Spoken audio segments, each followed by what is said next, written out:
not a YouTuber, just like making videos. In this video here, we're going to talk about the untold truth about Section 8. You know, there's been quite a bit of talk about Donald Trump and the Trump administration cutting back on government programs, government assistance. And there may be some truth to that.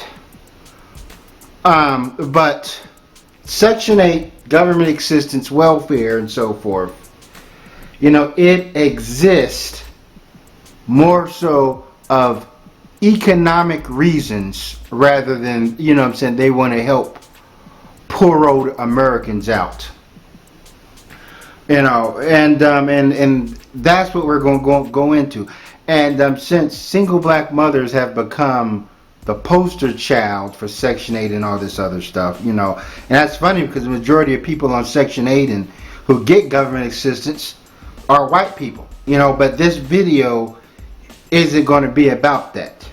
Because if they eliminate all these programs, Medicaid, Medicare, Section 8, food stamps, you best believe the private sector is going to be hurting pretty bad also. You know, and this is what the video is about. It's about how both parties, how you know what I'm saying, the government and the private sector, you know what I'm saying, both are benefit, you know, from, you know, Section 8, you know, people, you know, receiving money and so forth. You know, because these people that are receiving things takes what they receive and they spend it at businesses. You know what I mean? And who owns these businesses that these people are spending money on? You know, now as far as the government, like government housing and so forth, in my city, you know, they've pretty much eliminated all government housing and low income housing. A lot of the apartments, you know, they accept Section 8 vouchers. These apartments are you know what I'm saying, are privately owned. You know, so therefore, you know what I'm saying, the private sector for, you know what I'm saying, for a long time has done whatever it can to get a hold of government contracts and government money. I don't, you know what I'm saying, I don't see how people overlook this. You know what I'm saying, like, for instance, you have government housing, you got a bunch of low income Section 8 people in this government housing. You know that when the government builds something, there's no frills.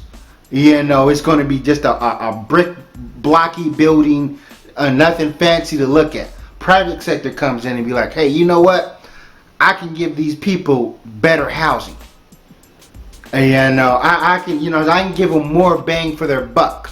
You know what I'm saying? I can have you know what I'm saying, a laundry facility, a swimming pool, amenities and so forth. You know, and then they, you know what I'm saying, make proposals. So when they accept, you know, first they have to be you know, the government will expect them, or somebody will expect these apartments and see if they're up to code and so forth. You know what I'm saying? The water, the heat works, and all this other stuff. Then they're like, okay, the green light. So therefore, people who used to live in government housing are moving into the private sector, because the private sector will accept their vouchers and so forth. Whatever money, it's like the private sector is like, hey, you know what I'm saying? I want in.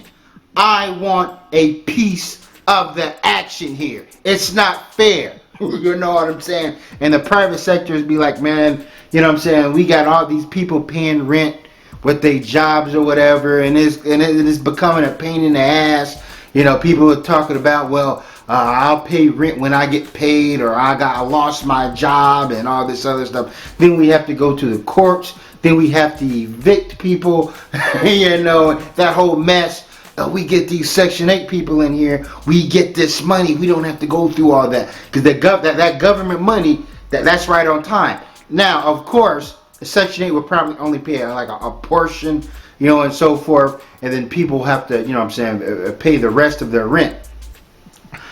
And they'll get jobs at Walmart or fast food, and this is why people have criticized these jobs that are not paying people a livable wage, because these people work 40 hours a week, don't get paid shit, and have to rely on government subsidies or whatever to help them out, and so forth, the basic needs of living. Now bear in mind, these people aren't rich. And I read a Facebook post by some woman, and she said something about my apartments are now letting Section 8 people in, and it's going to be unsafe for me to live here. I only seen this post because one of my Facebook friends commented on it or so forth. And so why is that? Her housing. Her apartments that she lived in, her subdivision, now accepting Section 8. Because why? Because they want a piece of that action. They can choose not to accept Section 8 or Section 8 vouchers, but they're like, man, we got to fill these units in. Hey, let's get these people in here, because that government money, boy, that's right on time. So and that's how the game goes. These private sector, these people that own these apartments could be Trump supporters. They could be staunch Republicans. They could be the same people crying about people not carrying their fair share of load. They could be crying that, hey, these people are freeloaders. But then when there's money to be made and concerned, people aren't worried about, they're going to abandon their beliefs and so forth. And they're like, hey, man, I don't care about the social ills, the black family, these single, 70% of the black community is single mothers. Hey, I gotta fill these units up. I need warm bodies, for to occupy these units. I got money to make. And it goes into food stamps, EBT. Now people say that, they're gonna shut them down. Then people ain't gonna get food stamps no more and so forth. Well, you have to think about the private sector. You got to think about all these places, businesses, grocery stores that accept them. To them, they're as good as cash. If you owned a grocery store, if you owned one, and I'm like, do you care if what they're spending their money? I know people make videos talking about all these Section 8. The people on food stamps is buying candy with it, Cheetos, Doritos, and Snicker bars. They're not buying any fruit. But if you own the goddamn store, you're not going to care. It's money. You're like, hey, man, I don't care what these people are spending their money on. I got to move product. That's what I said. I got product sitting on the shelf. I needed to move to bring in more product. You know what I mean? It's a money thing here. I'm trying to make a profit. EBT is as good as cash to me. It's just the same way as somebody playing with a credit card or a bank card. That's what you got to look at. They're not, they're not going to go into the social dilemma and so forth. Now, they can choose not to accept EBT. If no stores accept it, then the government will build their own grocery stores, and and it'll be like a big bland warehouse and so forth. But the private sector wants in. Same way the private sector controls our electricity and our water now. If the private sector, then the government gets in. It's a money thing. So understand that. So therefore, we live in an environment that is basically a Section 8 friendly. People go down the streets and they see signs EBT accepted, Section 8 applicable, or and so forth.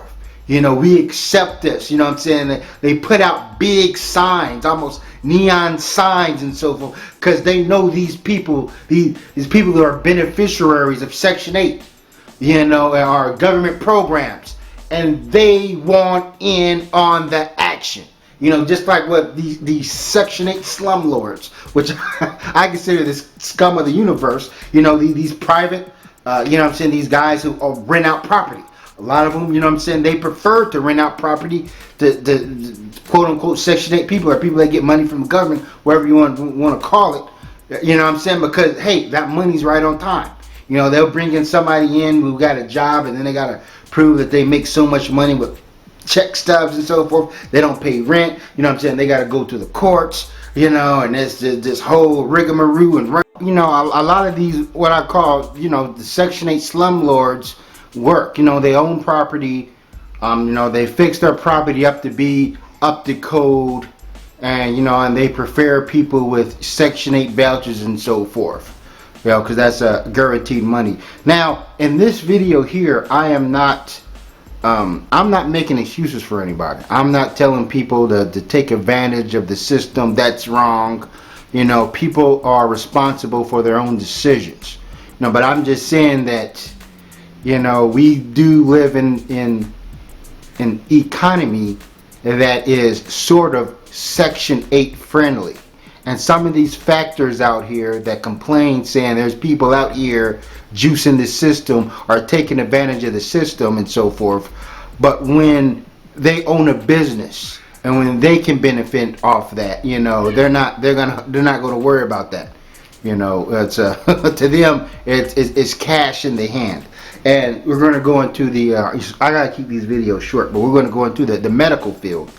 What I'm saying? Medicaid, Medicare, and I tell you, that's a lifesaver, because our whole, affordable health care, whatever, it's a freaking mess. And a lot of these doctor offices, a lot of these hospitals are like, man, you know what I mean? We're tired of battling with insurance companies to get paid. We're tired of people, these deadbeats not paying their bills, and so forth. Because a lot of times, if you ain't got health insurance or a big down payment, they ain't even going to see you. They don't care if you're in a life and death situation. They're like, you know what I'm saying? You just can go somewhere and you can die. But when it comes to Medicare and Medicaid or whatever, they're like, hey, that. That money's right on time. That money's like clockwork. You know what I mean? We gave Mr. Johnson, a heart operation or whatever. One of those, what do they call them? A triple bypass or whatever. Before we was done, the money was in the bank. You know what I'm saying? That I like that. I really do. And then you have these private practices, by chiropractors or whatever, and that's these private practices, real like owned by just a doctor who's running his own practice. What I'm saying? Not connected to a big health network. That's all they accept. They want that, because it's like, oh man, this money's flowing like water. What I'm saying? These Medicare, Medicaid, they're not going to worry about the social dilemma. They're not going to worry about, hey, are these people juicing the system? Are these people taking advantage of the system? They're not worried about that. It's a money thing. Then they take their money and they go up into their own communities, where they surrounded by, fellow Republicans and so forth. So I'm just letting people to look at the game as how it is. And I'm not making excuses for anybody, but I got to keep this video short. Thanks for watching. Never stop learning.